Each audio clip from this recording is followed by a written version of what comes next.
Pot să mă simt anxios, da? Selectez câteva descrieri care simt că mă reprezintă. Partea următoare a exercițiului îmi permite, printr-un joc, să ghicesc sau să-mi dau seama care ar fi alternativa rațională a gândului irațional care îmi stă în spatele emoției.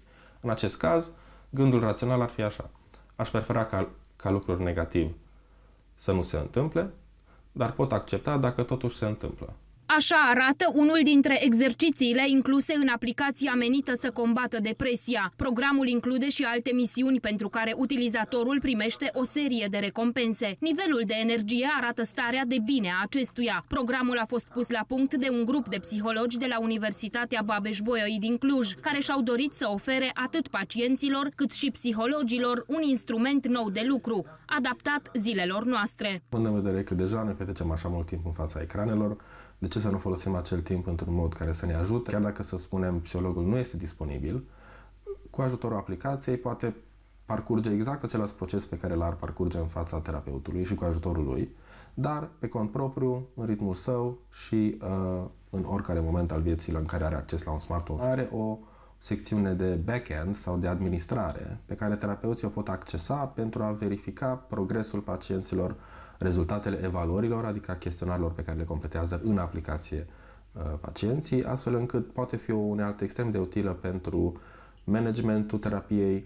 Proiectul a fost demarat în 2014 și se va finaliza în acest an. Până acum, 2600 de persoane s-au înscris pe platformă pentru a încerca aplicația, din care 580 au fost selectate pentru studiul clinic. Rezultatele sunt promițătoare și ar putea revoluționa tratamentul depresiei, afecțiune denumită boala secolului. Peste 15% din oameni vor face la un moment dat depresie de-a lungul vieții. Pentru cineva care nu are acces neapărat la servicii de genul acesta, pentru cineva care nu vrea să se expună, având în vedere problemele legate de stigmă, aplicația asta poate să fie într-adevăr o soluție foarte la îndemână.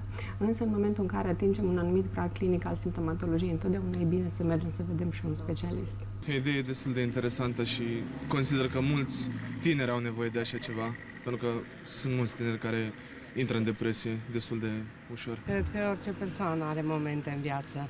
Important este să știi să le depășești. Dumneavoastră, cum ați reușit să depășiți astfel de momente? Am cerut sfatul prietenilor. Prin dezamăgiri toți trecem.